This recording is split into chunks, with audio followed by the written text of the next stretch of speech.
fool, these brothers my guys. Know that we fly, know that they ride or die. Lunch complete করলাম, করে এখন এবার মামাকে ঘুম পাড়াবো, দিয়ে আমরাও একটু রেস্ট নেবো, তারপর আবার সন্ধ্যাবেলা বেরোবো। তো চলো আবার সন্ধ্যাবেলা দেখা হচ্ছে। আচ্ছা, তোমাদের লাঞ্চের রিভিউটা দিচ্ছি। লাঞ্চটা খুব সুন্দর, দেখালাম তোমাদেরকে একটু যে কি কি আজকে অর্ডার করেছি।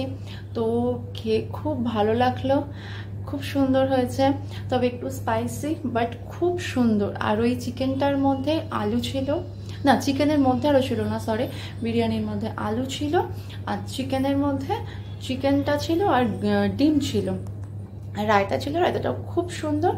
তো খুব ভালো, হ্যাঁ একটু বলতে পারো স্পাইসি, বাট টেস্ট খুব সুন্দর।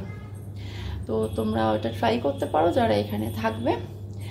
আর যা শুনলাম যে এইটা যদি কেউ এখানে নাও থাকে তাদের জন্যও নাকি এই রেস্টুরেন্টটা খোলা, মানে তারাও এসে রেস্টুরেন্টে খেতে পারে।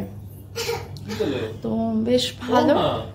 তো চলো এখন দেখি মামাকে একটু ঘুম পাড়াবো। দেখো, গুড ইভিনিং। আজকে লাস্ট ইভিনিং এখানে দীঘার থেকে, তো লাস্ট ইভিনিং টি, যে এখানে দেখো চা কফি যাই বলো দুটো একসাথেই করেছি, চাফি করেছি। তো আজকে সন্ধ্যেবেলাটাই, আজকে রাত্রিটা এখানে লাস্ট, কাল সকালবেলা ট্রেন ধরবো, কাল সকালবেলা বাড়ি চলে যাব। তো যাই হোক, আর কি বলবো, মনটাও খারাপ লাগছে, আবার ভালোও লাগছে যে অনেকদিন পরে আবার বাড়ি যাচ্ছি। বেশ ছিলাম, বেশ এখানে কাজ করতে, মানে কিছু নেই, বেশ খাচ্ছি যাচ্ছি, বেশ ভালো লাগছে, মানে ঘুরতেও ভালো লাগছে সত্যি। তবে হ্যাঁ, দীঘাতে বেশি দিন ভালো লাগে না, কারণ দীঘায় ঘোরার মতো সেরকম কিছু নেই। তো চলো, যা, মাম্মা উঠে গেল কথা বলছি বলে।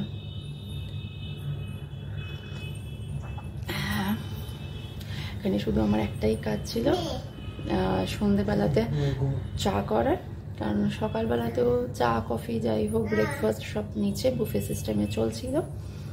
তো দেখো এবার চাটা খেয়ে নিয়ে মাম্মাকে খাওয়াবো, দিয়ে রেডি হয়ে একটুখানি বেরোবো আজকে। তো চলো দেখি আবার কথা হবে। Hi friends, good evening. তো দেখতেই পাচ্ছ রেডি হয়ে গেছি, এখন যাচ্ছে একটু বাইরে সি বিচে একটু ঘুরতে। আর এখানে যে গাড়িগুলো থাকে সেই মামার ওইখানে এখন গাড়ি চড়বে, তো তার জন্য একটুখানি বেরোচ্ছি।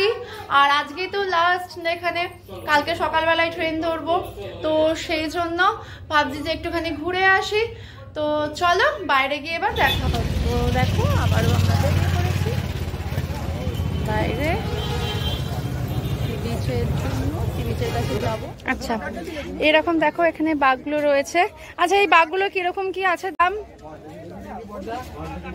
মোটামুটি এই বাঘগুলো কিরকম কি দাম আছে? আচ্ছা আচ্ছা। তো দেখো এখানেতে সুন্দর রয়েছে দাদাদের দোকানে, তো আমিও এখান থেকে বাঘ নিলাম। তো এখানে আরো অনেক কিছু জিনিস আছে, এখানে কচ্ছপও আছে, কচ্ছপটাও নিলাম। কচ্ছপের কি দাম আছে একটু বলো? 100 থেকে স্টার্টিং আছে, 550 অবধি রেঞ্জের আছে, সাইজ অনুপাতে দাম আছে। আচ্ছা, এগুলো কিন্তু পুরো সফট জিনিসগুলো, দেখো একদম সুন্দর সফট, খুব ভালো জিনিস। আর দাদাদের দোকান থেকে এর আগেও আমি নিয়েছি, দেখিয়ে দিলাম, ওই জন্য যারা এখানে নিউ দীঘায় আসবে তারা এখান থেকে নেবে। লোকেশনটাও দেখিয়ে দিচ্ছি, এই বিচ ভিউ হোটেল, এই যে দেখো দেখিয়ে দিচ্ছি, এই যে বিচ ভিউ হোটেল, ঠিক তার পাশে এটা, এই পাশে দেখো নিমন্ত্রণ আছে, নিমন্ত্রণ হোটেল, তার পাশেই দেখো এখানে দাদাদের দোকান, এখান থেকে তোমরা নেবে। বাইরেটা কি সুন্দর লাগছে, এখন পার্কটাতে লাইট দিয়েছে, তো সেই জন্য বেশ ভালো লাগছে। কাল সকালেই চলে যাব, ভালো, মনটাও খারাপ লাগছে, চলে যাচ্ছি।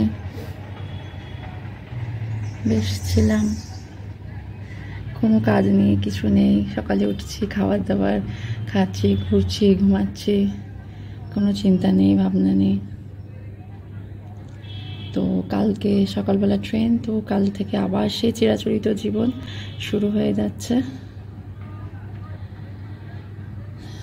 তো দেখো বেশ ভালো লাগছে।